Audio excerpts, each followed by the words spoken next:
पंचगाव समुत्पन्ना मध्यमाने महोदधो तासां मध्ये तुयानंदा तस्य दिव्ये नमो नमः।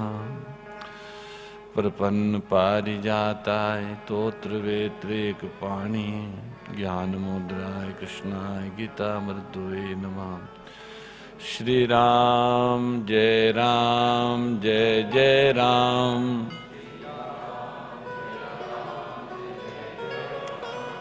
श्री राम जय जय राम। श्री राम जय जय राम। धर्म की अधर्म का प्राणियों में विश्व का गो माता की हर हर महादेव। भक्त और भगवान की हे मेरे नाथ, आप अपनी सुधामयी सर्व समर्थ पतित पावनी अहेतु की कृपा से दुखी प्राणियों के हृदय में त्याग का बल एवं सुखी प्राणियों के हृदय में गौ सेवा का बल प्रदान करें, जिससे वे सुख दुख के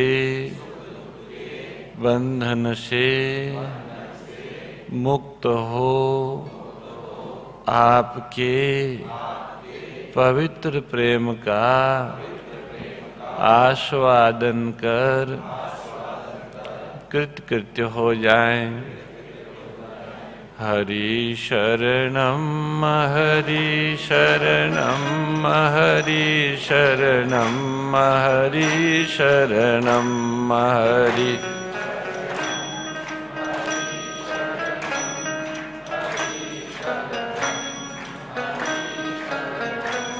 हरि शरणम हरि शरणम हरि शरणम हरि शरणम हरि।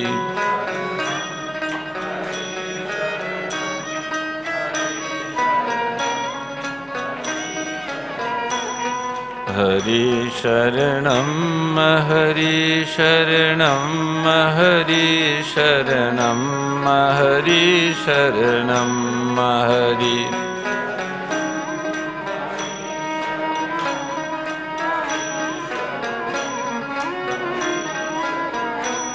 सुरभि शरणम सुरभि शरणम सुरभि शरणम सुरभि शरणम सुरभि शरणम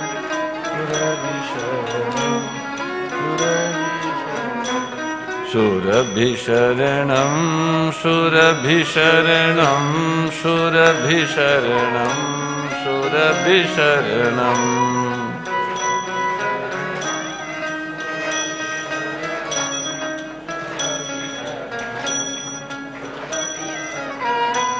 सुरभि शरणम सुरभि शरणम सुरभि शरणम सुरभि शरणम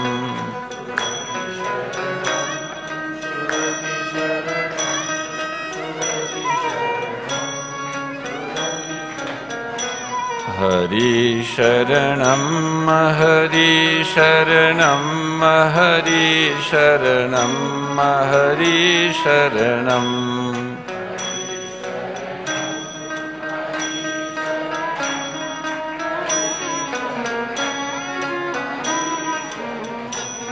हरि शरणम हरि शरणम हरि शरणम हरि हर शरणम हरि शरणं हरि शरणं हरिहर शरणं। गोपाल कृष्ण लाल की, आदि शक्ति गो माता की, सद्गुरु भगवान की, सत्य सनातन धर्म की। जय जय श्री राम, जय जय श्री श्याम, हर हर महादेव। नारायण नारायण नारायण नारायण नारायण नारायण। परमात्मा कितनी करुणा से भरे हुए हैं और कितनी उनकी महिमा है। श्री नरसिंह जी की इस कथा से ऐसा लगता है कि नरसिंह जी भी वास्तव में भगवान को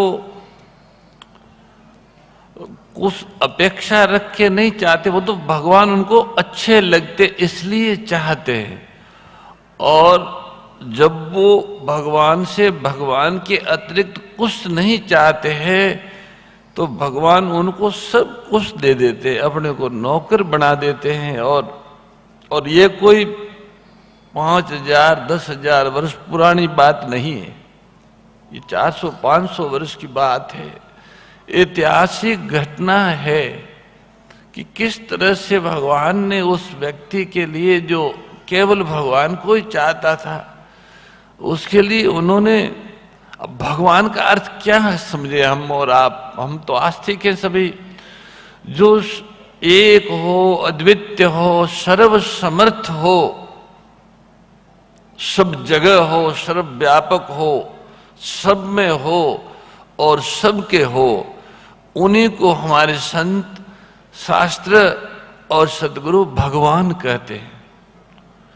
ऐसे अद्वितीय भगवान उस भक्त के लिए इस तरह से एक सामान्य वणिक बन के, और वणिक नहीं बोले मैं उनका मुनि हूं, मेरे जैसे 360 और है, वो भगवान है, झूठ नहीं बोलते।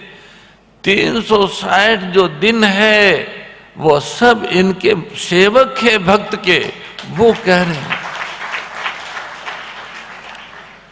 गौ माता की बछिया का जो गोमूत्र होता है उसको गो गंगाजल कहते हैं। गो गंगाजल हैं और श्यामा तुलसी हैं। श्यामा तुलसी और गो गंगाजल दोनों ही पवित्र हैं, आरोग्यवर्धक है और रोग प्रतिरोधक शक्ति बढ़ाने वाले हैं, संक्रमण नाशक है। ये हमारे हजारों वर्ष की परंपराओं में बात थी, हम उसी रूप में गोमूत्र का और तुलसी का उपयोग करते आए हैं पूजा में, आरोग्य में। अब उसका प्रयोग करने का समय आ गया है और कोई ऐसा एकदम निश्चित प्रमाणिक उपाय नहीं है, पर यह उपाय है कि आप इसको लेते रहोगे तो सभी संक्रमणों से आपकी सुरक्षा होगी। अतः आप लेते रहे, ये हमारी प्रार्थना है। कल ये न कहे कि कथा हुई थी, हम तो वहां गए थे, व्यास जी ने कहा था कि कोई कोरोना नहीं होता और हमारे अमुक व्यक्ति को हो गया। तो भाई व्यास जी ने आपको ये भी कहा है कि आप नियमित वेद लक्षणा गौ माता से प्राप्त गोघृत अथवा गोमूत्र और तुलसी ये ले, ये कहा है। तो ये आप लीजिएगा जैसे भी आपको प्राप्त हो। ये गोमूत्र का ये जो प्रसाद है गोतीर्थ का, ये तो आपको मिल रहा है, उसको उपलब्ध करवाएगी यहाँ की समिति। आज गोधाम महातीर्थ पचमढ़ा की शाखा की स्थापना होगी अभी सायंकाल 9 बजे। उसमें उस समिति आपको गोतीर्थ तो उपलब्ध करवाएगी प्रसाद के रूप में। और आप अगर और कुछ प्रयास करो तो और भी गो कृषि अन्न और गो दुग्धा अन्न आपको लेना चाहिए। आरोग्य के लिए बहुत ही उत्तम और अमोघ रसायन है ये दोनों, गो कृषि अन्न और गो दुग्धान। ये न मिले तो कम से कम गो तीर्थ तो आप ले। ये आरोग्य की बात हुई। दूसरी बात हुई थी आशीर्वाद की। समृद्धि बढ़ेगी तो आशीर्वाद से बढ़ेगी। पद हो, प्रतिष्ठा हो, मान हो, सम्मान हो, या अलौकिक जगत में ज्ञान वैराग्य भक्ति हो, आशीर्वाद से। तो गौ माता आशीर्वाद हमको देती है। वो भी हमने कल आपकी सेवा में निवेदन किया था कि गौ माता कैसा। अभी आज कथा भी आई थी कि उन्होंने ठाकुर जी को, गाय वाले को सेठ बना दिया। वो तो वास्तव में सेठ थे नहीं, पर गाय वाले थे।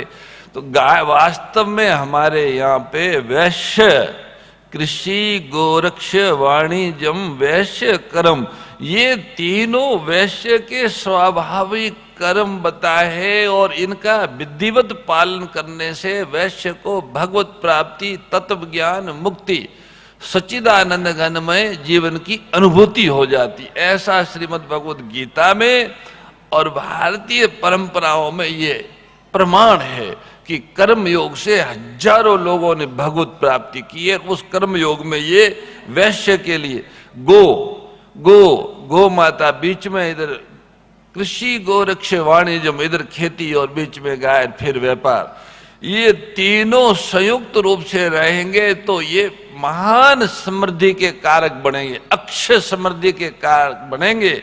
जैसे दुनिया की अर्थव्यवस्थाएं घटती और बढ़ती है, अगर वे गो आधारित अर्थव्यवस्था को अपनावे जो भारतीय वैश्यों के पास, व्यापारियों के पास, वणिकों के पास थी, वो थी कृषि, गोरक्ष, वाणिज्यम, खेती और गाय पालन। वो सव्यम करते थे। प्रत्येक वैश्य के यहाँ सैकड़ों नहीं हजारों गऊ होती थी। गऊ को हृदय में बैठाओ तो गोविंद आपके प्रकट हो जाएंगे और आपको भगवत आनंद प्रदान करेंगे। अतः उस भगवत आनंद की आप सभी अनुभूति करें। और जैसा आपसे निवेदन किया है कि आप गो तीर्थ लेते रहे, कुंभ में भी पधारे, बाहर जहां पधारे समूह कार्यक्रम करे, पर गो तीर्थ, गोवर्त पंचगव्य नियमित ले।